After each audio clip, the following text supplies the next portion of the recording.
Que Deus te abençoe, continue te abençoando nessa manhã maravilhosa, com esse louvor maravilhoso, né?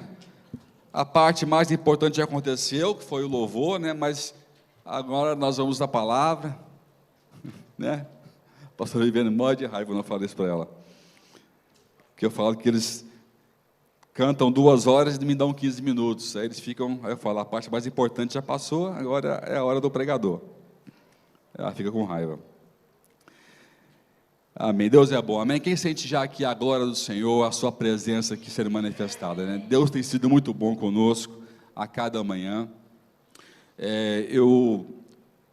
Já é o 3º domingo onde eu estou falando sobre o mesmo tema, porém com ênfase diferente. Primeiro domingo, né? Quem não acompanhou pode procurar na internet, está tudo registrado no meu canal e também no canal da igreja, no YouTube. A primeira série foi a bomba atômica do amor, falando sobre o poder explosivo que o amor tem. Semana passada, falamos sobre a sintonia do amor, o amor e a sua frequência. O que acontece quando eu sou capaz de me sintonizar com esse amor de Deus? O que acontece com o ambiente, com a atmosfera, quando eu me sintonizo? Foi muito bom, fluiu tanto, não deu para terminar, mas eu quero já saltar para outro tema, porque senão não vou terminar nunca essa série, e quero hoje ir para a eterna chama do amor, né? Então eu falei sobre a força explosiva, que é a bomba atômica do amor, eu usei esse tema. Falei sobre a questão da sintonia, da frequência, como estar sintonizado e quais são os benefícios dessa sintonia. E hoje, como é que funciona a questão da chama? O amor tem fogo? Que fogo é esse? Que chama é essa que se chama amor? Né? Por que o amor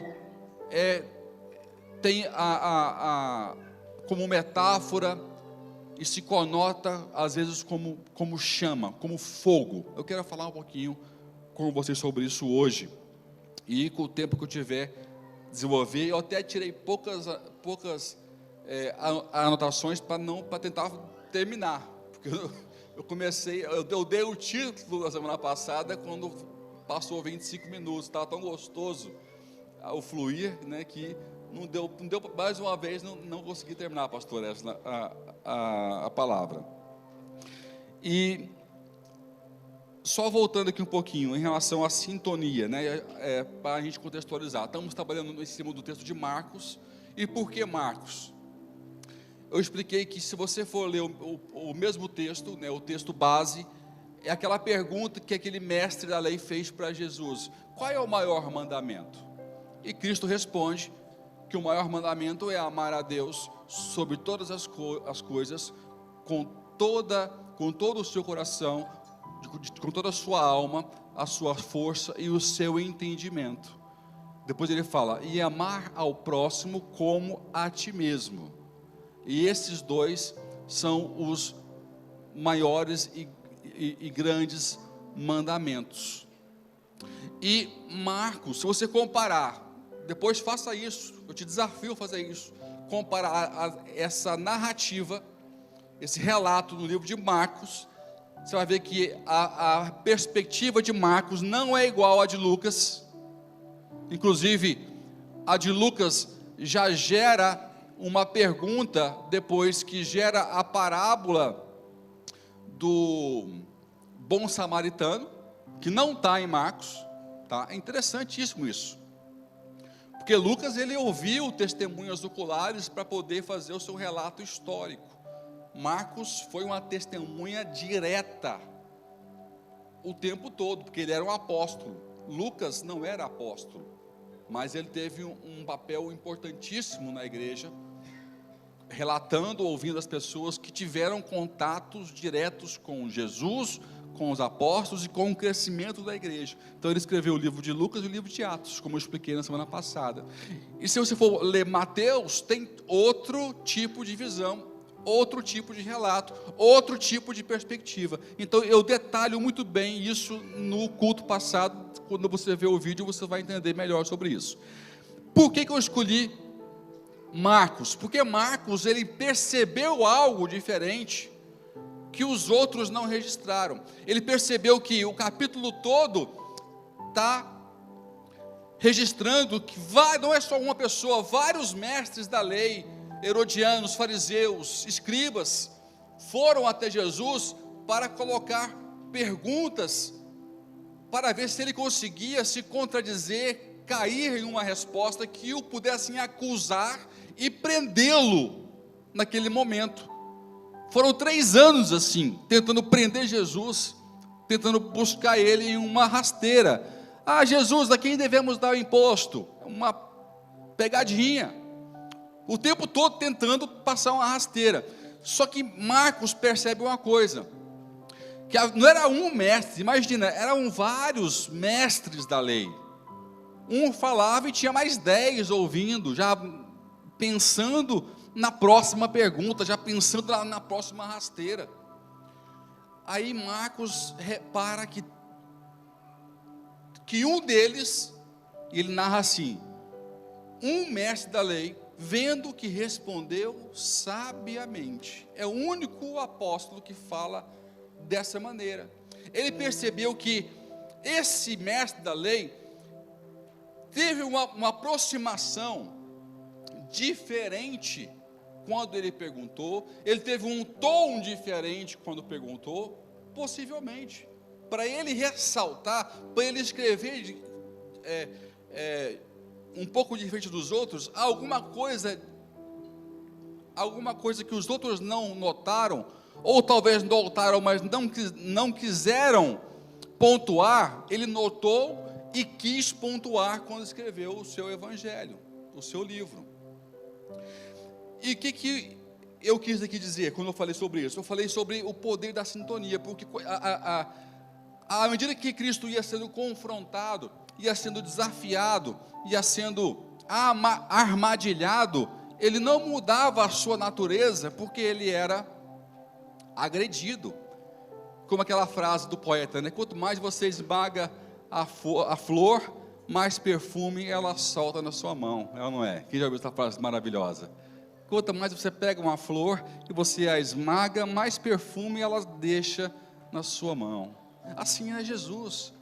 Quanto mais eles apertavam, mais eles batiam, mais eles tentavam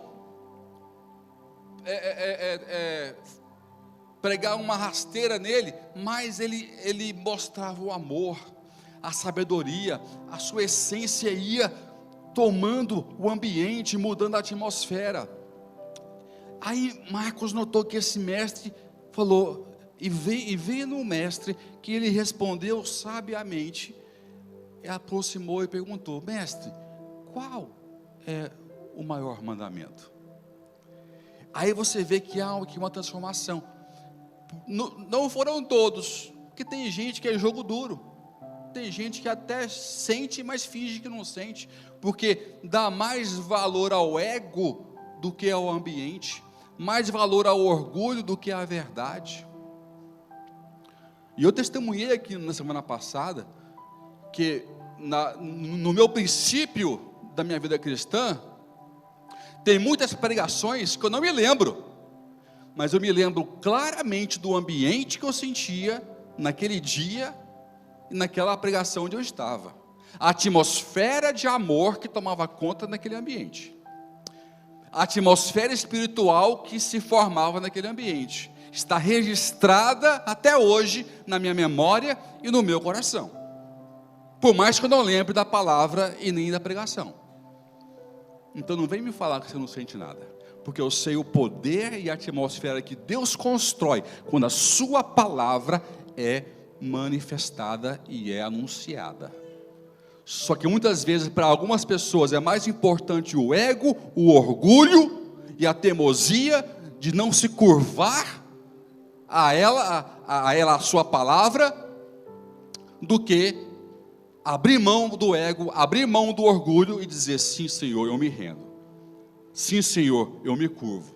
Sabia que a palavra abençoar vem da palavra hebraica Baruch, que quer dizer autorizado, e a palavra Baruch, ela é construída da raiz barak, que quer dizer prostrar? Sabia disso? A construção da palavra autorizar, que é abençoar, ela depende de uma raiz, de uma outra palavra que quer dizer prostrar. Eu só consigo ser abençoado se eu me prostrar antes àquela palavra de Deus. Não há bênção sem curvar, não há bênção sem joelho dobrado. E o joelho dobrado não é só aquele joelho religioso, é a sua intelectualidade se curvando, é a sua teimosia, o seu orgulho sendo quebrado. Isso é maior do que um joelho dobrado. E tem gente que disfarça o joelho dobrado, mas vai embora orgulhoso. Chora aqui, mas em casa chega descrente, porque não é capaz de dizer para a esposa, para o filho, para o pai, para a mãe, o impacto que a palavra de Deus teve na vida dele, porque ele dá mais valor ao ego, ao orgulho, à imagem que ele construiu para o mundo, do que a imagem que ele está mostrando para o céu, que ele tem. Então isso é muito sério. Então, esse homem, ele fez algo fantástico. E aí, ele fala para Jesus o seguinte: mestre, respondestes bem. Ele repete a frase toda, e ele fala algo que Cristo não falou. Ele fala assim, que amar ele repete o primeiro mandamento, o segundo, e fala assim, tem assim uma vírgula, e fala o seguinte: e que isso é maior do que holocaustos e sacrifícios. Quando eu estou sintonizado com o amor, as revelações começam a aparecer. E Cristo, ele não fala assim: opa, peraí, eu não falei isso, não ponha palavras na minha boca. Cristo, ele valida o que o homem disse: você não está longe do reino dos céus. Achei isso fantástico. Você repetiu o que eu falei e foi além daquilo que eu disse. Então o amor, ele tem o poder. Quando nós entramos na frequência, que foi o que aquele mestre fez, ele entrou no espírito de Jesus, na frequência de Jesus, ele se sintonizou com o ambiente e com a atmosfera, e a mesma informação espiritual passou a fluir dentro dele. Ele falou: você é um sério candidato para ser meu discípulo, você é um grande candidato para poder seguir os meus passos. Se o seu orgulho não for maior, e hoje, quando acabar esse momento, você não virar as costas e voltar para a sua posição, porque o cara era um mestre da lei.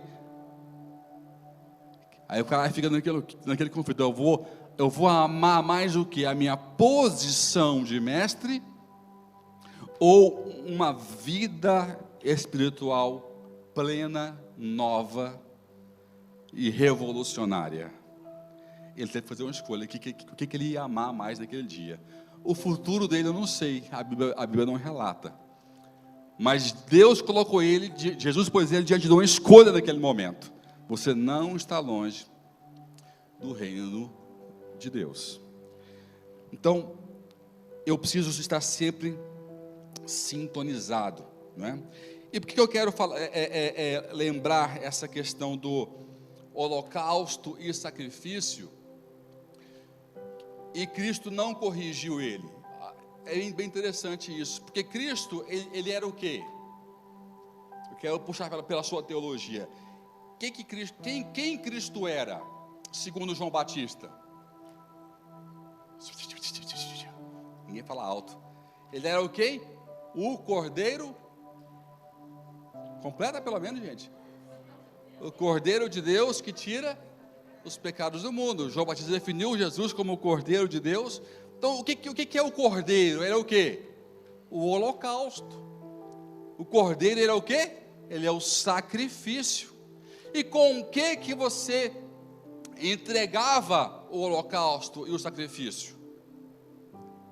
Com fogo. Você queimava, depois de matar o animal, você queimava o cordeiro, queimava o holocausto. E se você for lá, eu trouxe tem aqui vários apontamentos, eu vou ficar indo para trás e para frente. Se você for lá em Lucas 12:49, você vê uma demonstração de, não vou dizer ansiedade, porque Deus não é ansioso, mas de expectativa de Jesus, que fala o seguinte: eu vim lançar fogo à terra. Uau, que expressão forte. Eu vim lançar fogo à terra, e que mais quero, se já está aceso. Olha só, eu vim lançar fogo à terra, mas o que eu mais quero, se já está aceso. Quando ele fala para o homem, você não está longe do reino dos céus, porque ele entendeu o seguinte: esse homem chegou tão perto, que se ele andar mais um pouquinho, ele vai entender que eu sou o Messias, que eu sou o Cordeiro, ele vai perceber tudo, porque Cristo, ele era o sacerdote, o Cordeiro e o próprio fogo, que iria consumir o Cordeiro para chegar como sacrifício suave para Deus. Por isso que falou aqui, que amar ao próximo como a ti mesmo é muito maior do que holocaustos e sacrifícios, porque Jesus ia acabar com tudo isso, porque o fogo que ele fala que já estava nele, já estava aceso, iria consumir a sua matéria, como o cordeiro se entregando na cruz do Calvário. Vocês estão me acompanhando? Ou estou indo profundo demais? Estão me seguindo?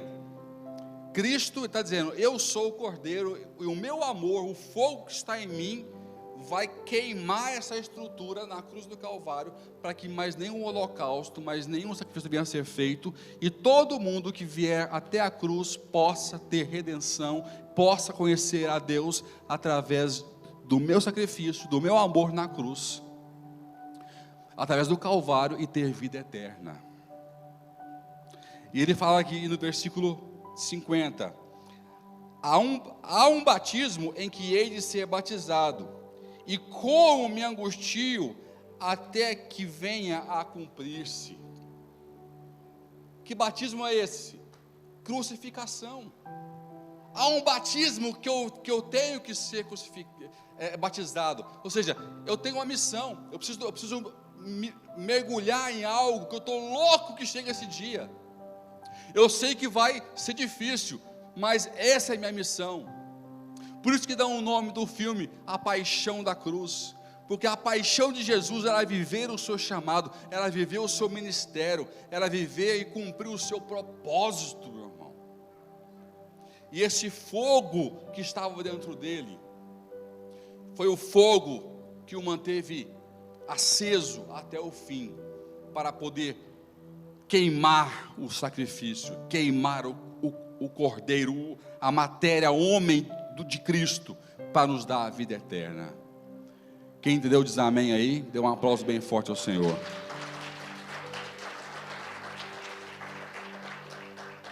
Então eu estou passando da sintonia do amor para o fogo, para a chama eterna do amor. O amor é uma chama eterna, e Deus, ele sempre se manifestou como fogo no Velho Testamento.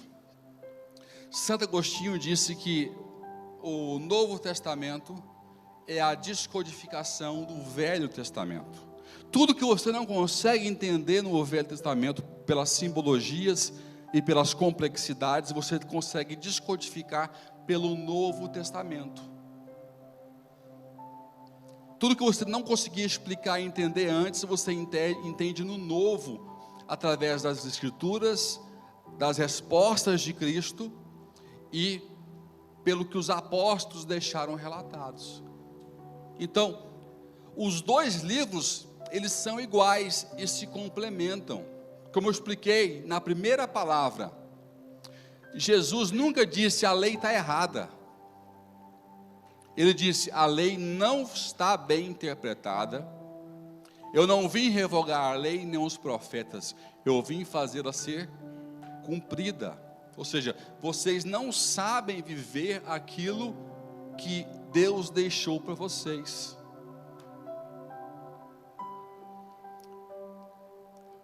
A questão que não dá para a gente compreender o Evangelho se eu não estiver mergulhado no ambiente e na atmosfera daquele que a inspirou e daquele que a escreveu. Vou repetir.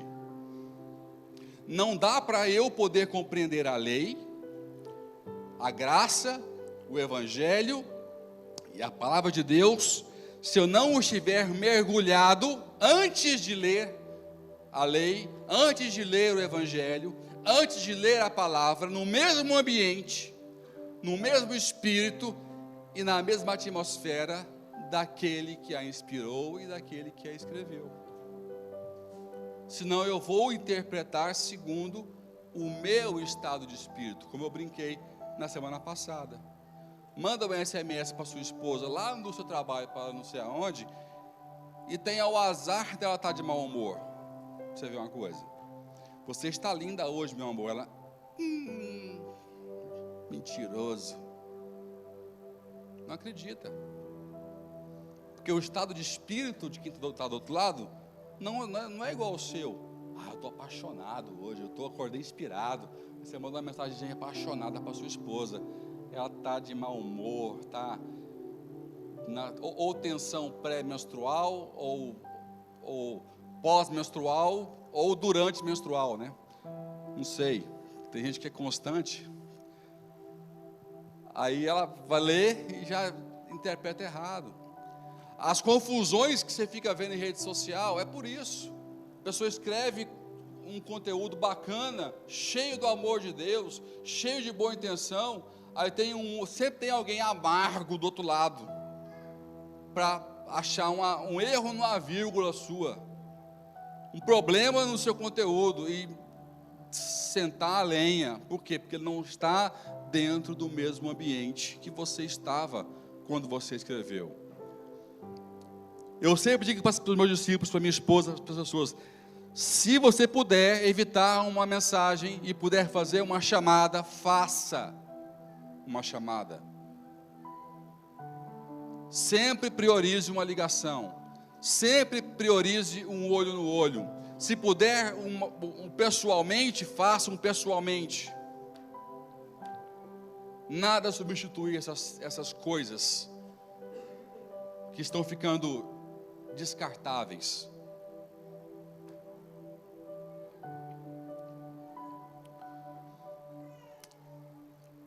Um pastor uma vez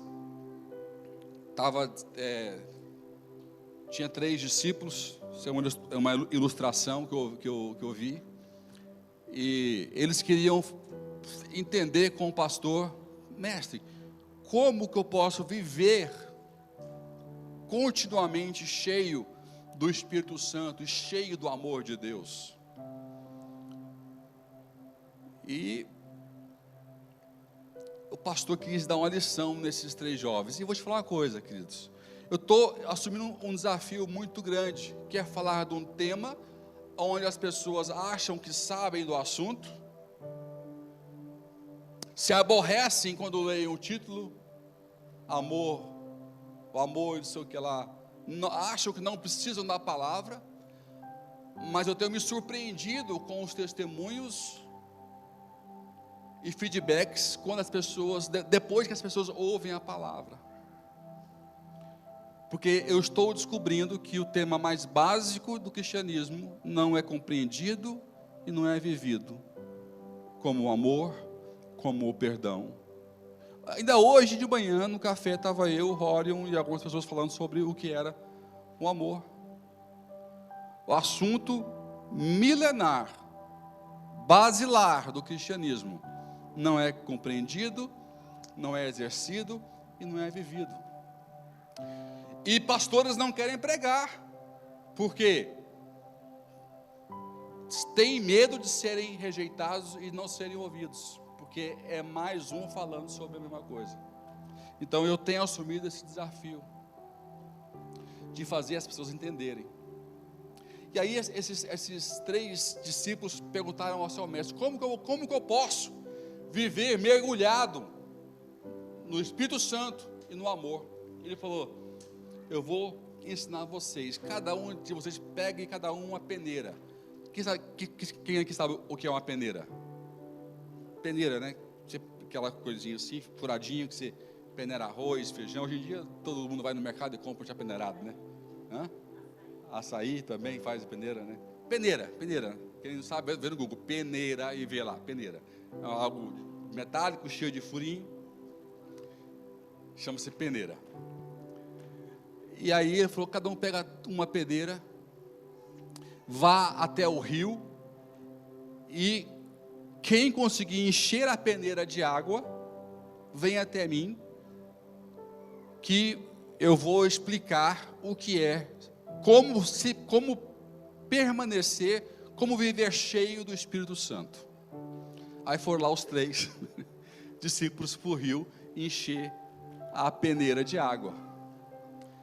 2 deles desistiram logo. Não tem jeito, como é que eu vou encher a peneira? Eu puxo, a água sai, puxo, a água sai. Aí um ficou lá insistindo. Um ficou lá, pensava, o pastor não ia mandar eu vir aqui à toa, me fazer de bobo. Ele quer me passar alguma mensagem. E ele insistiu. Aí o pastor chegou perto dele, já compreendeu? Ele, não, pastor, não consigo, eu estou aqui já há horas, quase o dia todo, não tem jeito. O que você quer me ensinar? Aí ele falou o seguinte, pega a sua peneira. Aí ele pegou, ele falou, mergulha a sua peneira no rio. Ele mergulhou, deixa ela aí dentro. E ele permaneceu. Como é que ela está agora? Ela está cheia de água. Eu falei, pois é. É assim que se permanece cheio do amor e cheio do Espírito Santo. Você não traz Deus até você, um pouquinho de Deus para você, e depois, quando acabar, vai buscar mais um pouquinho. Você vai até aonde Ele está, você vai até a atmosfera dele, você mergulha na atmosfera e permanece lá. Aí você vai ficar cheio do poder de Deus, aí você vai ficar cheio do amor de Deus. Você nunca vai se esvaziar. Essa é a lição. Então, só um permaneceu até o final, para aprender como viver cheio do amor, cheio do poder de Deus, sabe? Então, eu falei na semana passada que evangelho com amor é salvação. Evangelho sem amor, ele é manipulação. Então, se eu usar essa palavra de Deus aqui, se eu ler essa palavra, sem antes mergulhar no ambiente onde Deus está, eu nunca vou conseguir usar essa palavra com o propósito certo, porque eu não vou entender o que ela quer me explicar, nem para a minha vida e nem para ensinar as pessoas. Eu não vou levar salvação, eu vou levar manipulação. Eu vou manipular as pessoas com algo tão sério que é a Bíblia. Vocês sabem que isso acontece, sim ou não? Vocês não são bobos. Quando eu mergulho na atmosfera, que é o amor, quando eu mergulho no fogo de Deus e permaneço lá e passo a ler essa palavra dentro dessa atmosfera, eu tenho uma leitura diferente.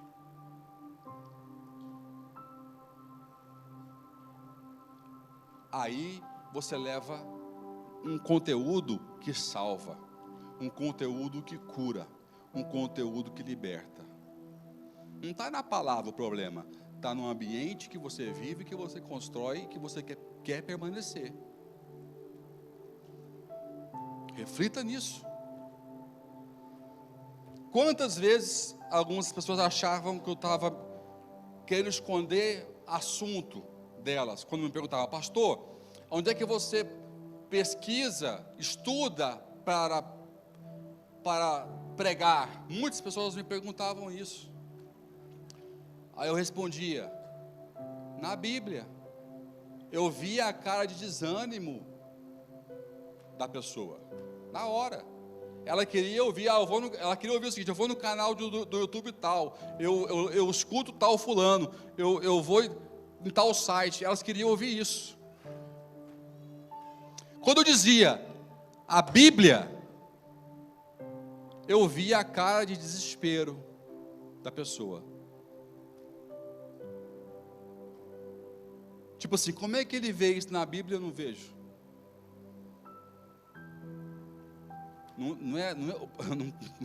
Não é a Bíblia o problema, é o ambiente que eu construo, é o ambiente que eu mergulho, é onde eu me envolvo antes de ler a Bíblia. Estão me compreendendo? A palavra, ela é maravilhosa, ela é revolucionária. Agora, eu vou no domingo de manhã, pego um pouquinho da água de Deus e vou embora, ou eu vivo num ambiente, no meu dia a dia, onde Deus se manifesta constantemente em minha vida. A questão é essa, me responda essa pergunta, e você vai ter a resposta para muitos problemas na sua vida, que vai acabar aqui, se você descobrir como ter prazer de viver nesse ambiente. Como você vai ser feliz? Como fala em Salmos 1, não é? Bem-aventurado o homem que tem prazer na lei do Senhor, que nela medita de dia e de noite. Será como árvore plantada junto aos ribeiros, que dá fruto a tempo e fora de tempo. Não é assim que fala Salmos? Mais ou menos, né? Estou lembrando de cabeça. Assim você vai ser, porque tem um prazer no ambiente, tem um prazer no amor de Deus, na chama do Senhor. Escuta isso aqui, queridos. O amor é o único combustível que me permitirá viver os princípios e valores morais de Cristo, com leveza, alegria e espiritualidade, pois viver isto sem amor, tudo se converteria em peso, tristeza e religiosidade. Eu escrevi para não esquecer. Se você viver o que Cristo pede para você viver, sem amor, você vai viver uma vida de peso, tristeza e religiosidade. Mas com amor é diferente, é alegria, é prazer, é espiritualidade.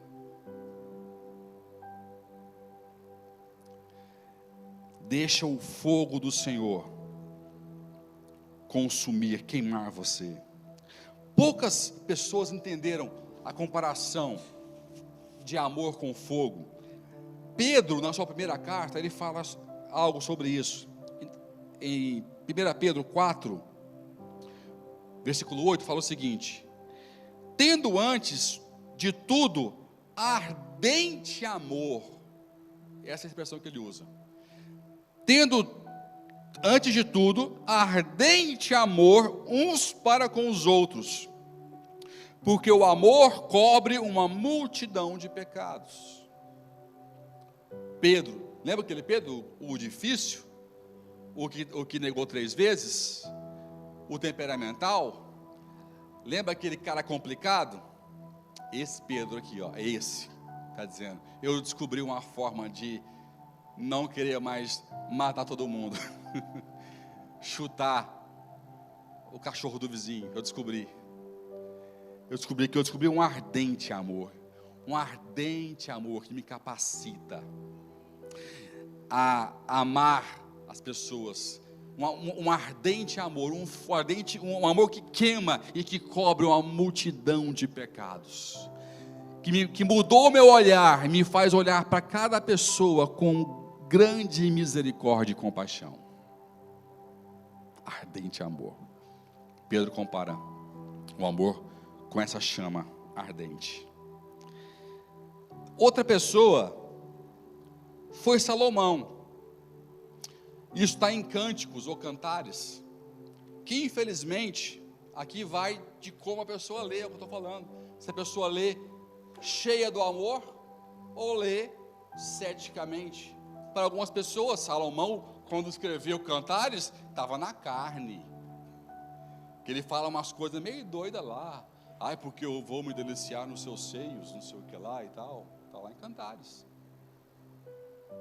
Depende de como é que você leu o texto. Cantares, ela é uma alegoria, uma ilustração entre um noivo e a noiva, altamente espiritual, falando sobre a intimidade, o amor de Deus com a humanidade, e a sua vontade de cumplicidade, de intimidade.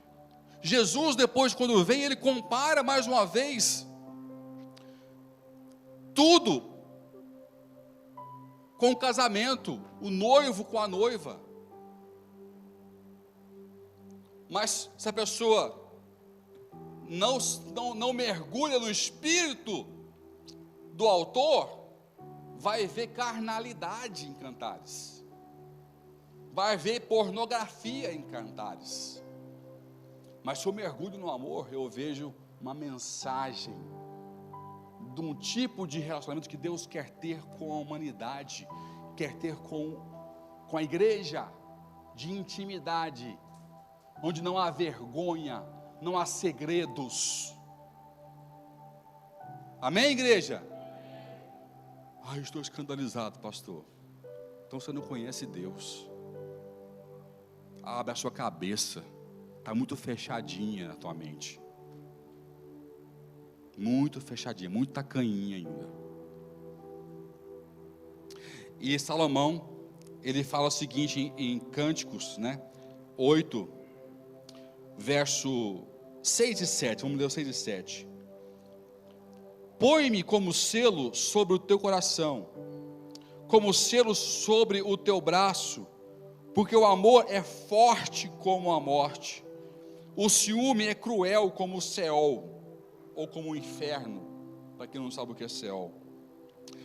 A sua chama de fogo, verdadeira labareda do Senhor. As muitas águas não podem apagar o amor, nem os rios afogá-los. Se alguém oferece todos os bens de sua casa pelo amor, seria de todo desprezado. Salomão compara o amor com um fogo. E Deus é várias vezes na Bíblia definido como fogo consumidor. Quem já leu isso aqui na Bíblia? Deus é o fogo que? Consumidor. Eu quero que você vá comigo lá para Êxodo. Não se desconecta do meu raciocínio. Você vai pirar agora. Êxodo, vamos de 1 a 4. Como é que Deus se manifestou para Moisés? Na sarça como? Ardente, com fogo, certo ou errado? Engraçado, com fogo, sarça ardente. Como é que o Espírito Santo se manifestou nos apóstolos? E apareceram o quê? Línguas como de o quê? Fogo nas suas cabeças. Cristo falou o quê? Eu anseio por um tempo e o fogo já está em mim. Eu tenho um batismo que eu anseio viver. Eu vim trazer fogo para a terra e ele já está aqui. Cristo afirmou. Olha as conexões. Quando o apóstolo João recebe a revelação em Apocalipse e ele vê Jesus, o que ele vê nos olhos de Jesus? Fogo. Fogo eu vi nos seus olhos, porque em todo o seu interior existia fogo. Fogo, amor. Fogo, amor. O fogo purifica o ouro e traz valor, pureza. E aqui você vê que Deus, ele se manifesta a Moisés pelo fogo na sarça. Põe aqui para mim, Jay, põe aqui para mim aqui a sarça primeiro. Quem que já viu uma sarça? Olha que árvore feia. Apaga a luz aí. É uma típica vegetação do deserto. Essa aqui de cima, senão eles não conseguem ver, essa daqui. Vocês estão vendo aqui a sarça? Conseguem ver? Amém? Tá ruim. Meu Deus, pouco foi tudo. Isso aqui é muito comum. Então, porque ela é seca, ela é feia, ela não dá sombra. Repara o seguinte, aqui apagou aqui no meio um ecrã, mas repara que se você, quem que já viu um menorá, um candelabro?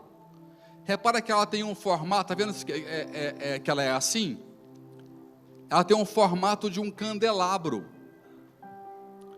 Quando Deus, ele incendeia a sarça, ele está fazendo como se fosse um candelabro aceso, que depois veio a ser chamado de menorá e veio a ser um utensílio no tabernáculo. Quando você anda pelo deserto, você vê várias sarças como essa, espalhadas pelo deserto. Você não nota isso, porque é abundante. Ela é feia, ela é seca, ela é torta, ela é espinhenta e ela machuca quando você encosta. Quem aqui se identificou aqui? Só eu? Obrigado, obrigado. Vou perguntar de novo.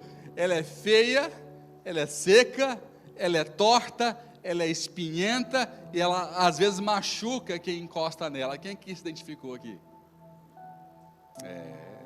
Boa, é isso aí. Então as pessoas passam e não olham para a sarça. Olha só que interessante. Vamos ler agora Êxodo 3, de 1 a 4. E lembra da sarça, que ninguém olha para ela. Você passa reto. Sim ou não? É igual você e eu, o cara passa reto. Porque nós somos tudo torto, feio, seco.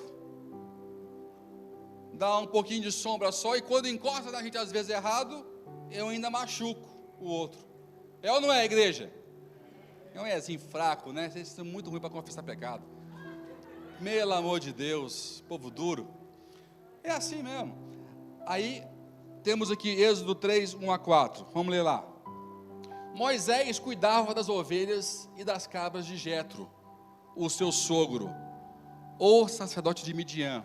Um dia Moisés levou o rebanho para o outro lado do deserto e foi até o monte Sinai, o monte sagrado. 2.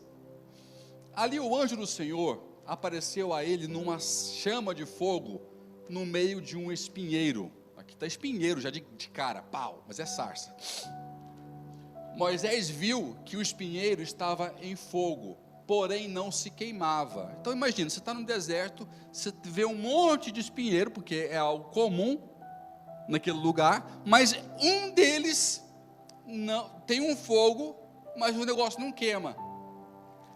Até aqui tudo bem, não se queimava. 3. Então pensou, que coisa esquisita, por que será que o espinheiro não se queima? Aqui está o pulo do gato, como diz a gíria. Puxa vida, Wesley, torto, espinhento, sem graça, está pegando fogo e não está queimando. Que coisa esquisita. O João, o Manuel, a Maria, o Francisco, me machucou ontem, eu toquei nele ontem, ele me machucou, ele me deu uma espinhada. Eu estou olhando para ele hoje, ele está pegando fogo, ele não está queimando. Aqui está o segredo. Olha só, ele notou. Vou chegar mais perto para ver. 4. Quando o Senhor Deus viu que Moisés estava chegando mais perto para ver melhor, olha que maravilha. Quando Deus reconhece que alguém reconheceu a sua presença, o seu amor em alguém falho, feio, seco, torto e espinhento, foi humilde, não só para notar, que alguns notam, mas não chega perto. Mas ele viu, foi humilde para notar, virar, mudar a sua trajetória e chegar mais perto para poder ver.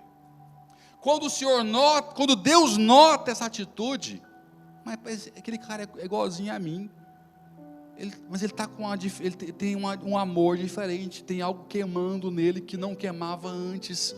O que está acontecendo com esse cara, com essa pessoa, com essa mulher, com essa casa? Aí você dá alguns passos. Quando o Senhor vê que você faz isso, Ele o chamou do meio do espinheiro. Aí você ouve a voz de Deus, meu irmão. Deus não vai se manifestar a você através de uma coisa gloriosa, porque Ele só vai ver que você o reconheceu se você o reconhecer através de alguma coisa torta, falha, espinhenta, seca e feia. Viu como é que é pouquinhos, amém? Mas por que ele pode me enviar um anjo glamuroso, pastor, como foi com Maria? Eu falei, não sei, pergunta para ele. Mas é assim que funciona. Porque ele quer pessoas que sabem discernir a glória dele em pessoas falhas, em pessoas simples, em pessoas que aceitam o seu chamado, que aceitam viver algo maior do que ele mesmo. Aí, quando ele fez isso, Deus se manifestou a Moisés, e vocês conhecem a história. Moisés não entendeu, mas o próprio Moisés estava olhando no espelho. Ele era a própria sarça. Ele era aquilo que Deus ia fazer no futuro. Moisés estava vendo o futuro dele. Ele era a sarça que ia queimar diante de Faraó. A sarça queimando diante de Moisés era a projeção de Deus para Moisés, mostrando o que ele ia fazer com Moisés diante de Faraó. Igualzinho Moisés via a sarça, era como o Faraó via a Moisés.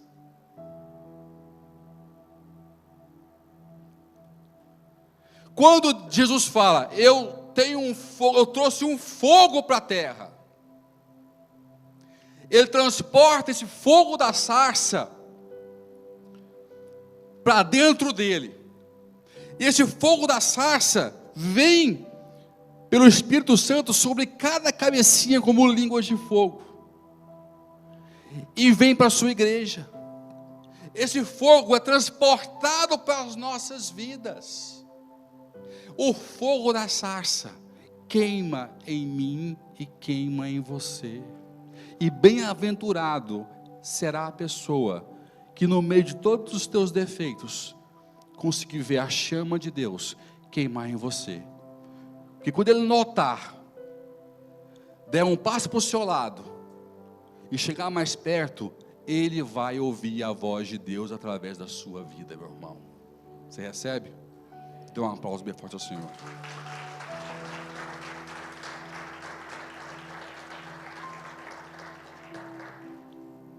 O amor é chama eterna, é fogo eterno, é fogo eterno. Jesus disse, vim lançar fogo à terra. Esse fogo, esse amor que Pedro disse, um amor ardente,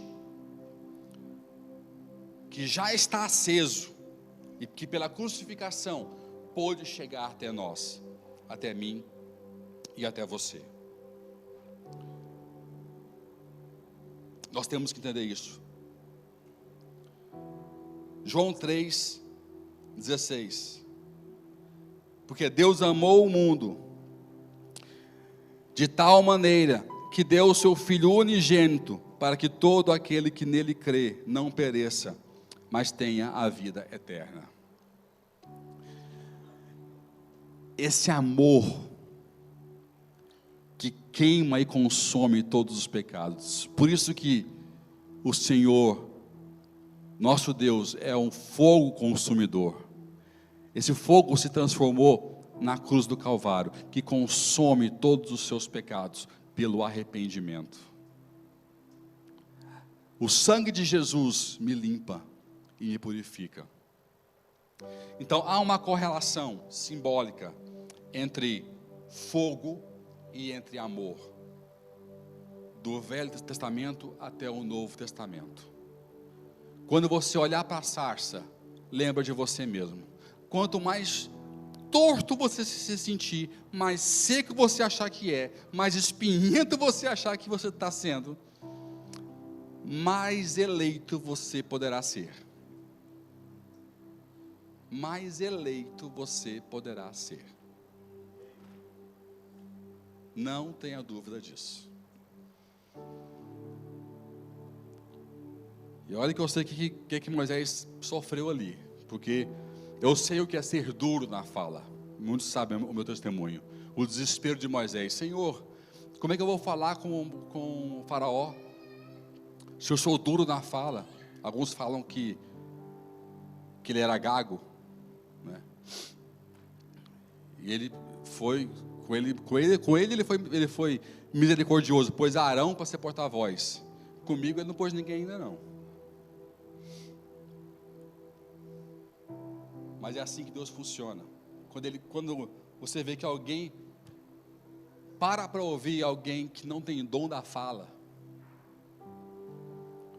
alguém tímido, alguém que naturalmente não estaria naquela posição, exercendo uma função que não é natural para ela, essa pessoa, ela discerniu uma chama, ela discerniu um fogo, ela discerniu um amor, ela discerniu uma manifestação de Deus, porque sabe que por trás tem só uma sarça, e por isso Deus se manifesta,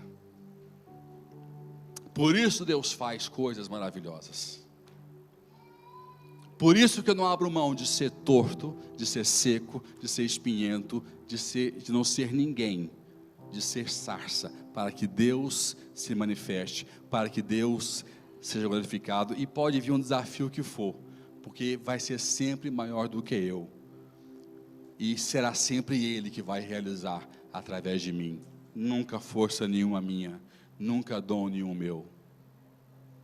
Porque nunca nenhum dom meu realizou nada no meu ministério, na minha profissão, na minha família, em nada. Sempre foi a graça de Deus, sempre foi a mão de Deus, sempre foi o fogo de Deus, o amor de Deus, a sua manifestação que fluiu em cada e única situação. Sempre foi. Entenda isso. Se você está achando que Deus vai te usar, eu vou fazer isso porque eu sou bom nisso. Espere para ser contrariado, meu irmão. Porque Ele não vai te usar onde você é bom. Para você não se confundir se foi você que fez ou se foi Ele que fez depois no futuro. Ele vai te usar onde você tem medo de ser usado. Ele vai te usar onde você não quer estar, onde você se apavora completamente. É lá que Ele vai te colocar. Não sai nenhum amém, está vendo? Não sai, é difícil. Mas é lá que é assim que Ele faz.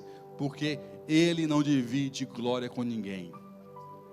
O amor dele é consumidor, é purificador, é contagiante, e esse mundo tem que conhecer essas faces: o amor explosivo, o amor sintonizado, e esse amor que queima. Seja você o porta-voz, o testemunho dessas manifestações de amor de Deus na terra. Você pode dizer amém? Que Deus te abençoe, que Deus te use muito, que Deus te faça queimar, brilhar onde você está. Que o amor do Senhor possa purificar você e aqueles que estão ao seu redor. Porque é um amor que santifica, é um amor que purifica, é um amor que transforma. É um amor que te transforma e te faz um agente transformador. Você recebe? Fala assim, eu recebo em nome de Jesus. Dê um aplauso bem forte ao Senhor. Fique em pé onde você está. Vamos louvar ao Senhor. Eu pulei aqui muita coisa para a gente poder terminar, senão não termina nunca.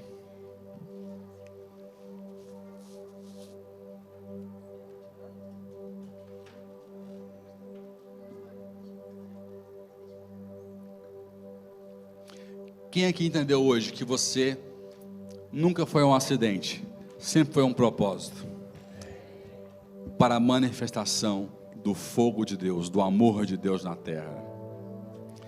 Nunca foi um acidente, sempre foi propósito. Deus sempre quis assim. Uns falam assim, você se diminui muito, você tem baixa autoestima. Eu falei, não, eu sei quem eu sou, e sei quem Deus é, através de mim. Eu sei diferenciar as duas coisas, e não quero ser mais nem menos. Não quero ser mais nem menos, eu quero ser o que Deus me chamou para ser. Ponto final. Ponto final. E quero glorificar a Deus o máximo que eu puder com a minha vida, o máximo que eu puder. Quero me doar ao máximo. Quero fazer o que Jesus disse, né? Amai a Deus com todo o seu coração. E eu tento encher meu coração todo ele com Deus, com toda a sua alma, sabe? Eu tento pôr as minhas emoções todas no altar, todas, com todas as suas forças. Desde o dia que eu me entreguei no meu ministério até hoje, todos os dias eu tenho entregue a minha vida a serviço do reino de Deus. Até os dias que eu não quero, que eu não tenho motivo para continuar, que eu não tenho força para fazer, eu faço sem força e entrego e sirvo a Deus com todas as minhas forças. Até com a ausência de força, eu sirvo a Deus com todas as minhas forças. E o mais importante, com todo o meu entendimento. Vocês podem ver que eu não faço algo que eu não entendo. Eu dou culto racional a Deus. Eu entendo aquilo que eu estou fazendo, eu entendo aquilo que eu estou pregando, eu entendo o que eu estou ensinando. Eu sirvo a Deus com todo o meu coração, com toda a minha alma, com toda a minha força e com todo o meu entendimento. Não é só amar a Deus. Eu amo a Deus, não. Amar a Deus com todo o meu coração, com toda a minha emoção, minha alma, com toda a minha força, meu vigor, a minha saúde, com todo o meu intelectual, com todo o meu entendimento. Não é uma fé burra. Eu não vivo uma fé burra. É porque é, sim porque sim. Não, uma fé por revelação, uma fé que Deus nos traz entendimento pela sua graça e pela sua misericórdia. Depois, amar o próximo como a ti mesmo. Então eu tive que aprender a me amar, para aprender a amar o próximo. Senão eu ia falhar nessa missão também. Se eu não aprendesse a me amar, a me valorizar, a me construir e me reconstruir em algumas áreas. Faça isso e honra ao Senhor. honra ao teu Deus, porque através disso, você não só será beneficiado e a sua casa, mas você vai ser um instrumento na mão de Deus.